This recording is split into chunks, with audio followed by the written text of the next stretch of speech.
দাখিল পরীক্ষা 2024 যারা বোর্ড পরীক্ষা দিতেছ তোমাদের ইংরেজি প্রথম পত্রে 5 নংয়ে কি এসে থাকে সামারি এসে থাকে আনসিন পেজেস থেকে তোমাদেরকে সামারি করতে বলা হয়ে থাকে 10 মার্ক। কত মার্ক ভাইয়া? এই 10 মার্ক পাওয়ার জন্য তোমাদেরকে কি করতে হবে? সামারি। আজকের ভিডিওটা সম্পূর্ণ বুঝতে হবে। সামারি কিভাবে লিখতে হয় তোমাদেরকে সম্পূর্ণ বুঝিয়ে দিচ্ছি। দেখো, সামারি 6 থেকে 7 লাইনের মধ্যে লিখতে হবে। 6 থেকে 7 লাইন বলতে গেলে তোমাদেরকে কি বুঝাইছি দেখো, এখান থেকে শুরু করে এই পর্যন্ত লিখবা। তুমি ভাবতেছো যে সামারিতে 10 মার্ক, এই 10 মার্ক পাওয়ার জন্য মনে হয় আমাকে কি করতে হবে? 1 পেজ 2 পেজ লিখে দিতে হবে সামারি। না ভাইয়া, 2 পেজ 1 পেজের উপরে লিখলে বা 1 পেজ ফুলও লিখলে তুমি কোনো মার্ক পাইবা না। তোমাকে কি করতে হবে? সামারি অবশ্যই 6 লাইন লিখে দিবা, ঠিক আছে? 6 লাইন অথবা 6.5 লাইন অথবা 7 লাইন লিখে দিবা, এর উপরে যাইবাই না, ঠিক আছে? তো আশা করি তুমি লাইন বিষয়ে তুমি বুঝতে পারছো।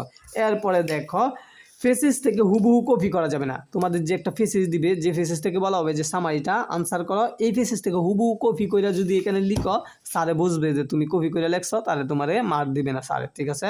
তো তোমাকে কি করতে হবে? একটু ডিফারেন্ট করে লিখতে হবে, ঠিক আছে? একটু ডিফারেন্ট বা পরিবর্তন করে সমার্থক শব্দ ব্যবহার করে, সিনোনিম ব্যবহার করে লিখতে হবে। এরপরে দেখো, সামারিটি অ্যাসার্টিভ সেন্টেন্সে লিখতে হবে। সেন্টেন্স কত প্রকার ভাইয়া? 5 প্রকার। অ্যাসার্টিভ, ইন্টারোগেটিভ, অবজেক্টিভ, এক্সক্লামেটরি, হ্যাঁ, তারপরে হলো ইনফরমেটিভ। এর মধ্যে তোমাকে অ্যাসার্টিভ সেন্টেন্সেই লিখতে হবে। তুমি যদি প্রশ্নবোধক চিহ্ন দিয়া সামারি লিখো তাহলে হবে না। আশ্চর্যবোধক চিহ্ন দিয়া মানে এক্সক্লামেটরি দিয়া লিখো, তাহলে কিন্তু তোমার সামারি কোনো মার্ক পাইবা না। এরপরের নিয়মটা দেখো, সামারি সর্বদা 1 প্যারাতে শেষ করতে হবে। প্যারা মানে কি? ধরো এইখানে মাঝখানে যে ফাঁকা জায়গা রাখতেছো না, এই যে এইখানে লেখছো না, এটাই হলো একটা প্যারা। ধরো এখানে আমি তোমাদের বোঝাই, এখান থেকে শুরু করে শেষ পর্যন্ত করে একবারে একসাথে লিখে দিবা। এখানে মাঝখানে কোনো জায়গা রাখা যাবে না, জাস্ট 1 প্যারাই লিখে দিবা সম্পূর্ণটা, ঠিক আছে? এরপরে দেখো, this passage is focuses and mainly writing about, এই পর্যন্ত লিখবা, ঠিক আছে?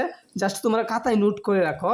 তারপরে টপিক, পেসেজ সম্পর্কে গুরুত্বপূর্ণ 2টি লাইন লিখে দিবা। পেসেজ থেকে কি করবা? 2টা লাইন লিখবা, কিন্তু হুবহু লিখতে পারবা না। গুরুত্বপূর্ণ লাইন দেখে একটু পরিবর্তন করে লাইনটা এখানে লিখে দিবা, ঠিক আছে?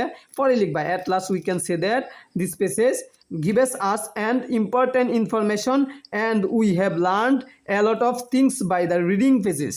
জাস্ট তোমরা এই পর্যন্ত সামারি লিখে দিলে ইনশাআল্লাহ 10-এর মধ্যে 8 অথবা 7 পাইবা, ঠিক আছে? তো সকলকে ধন্যবাদ ভিডিওটি দেখার জন্য।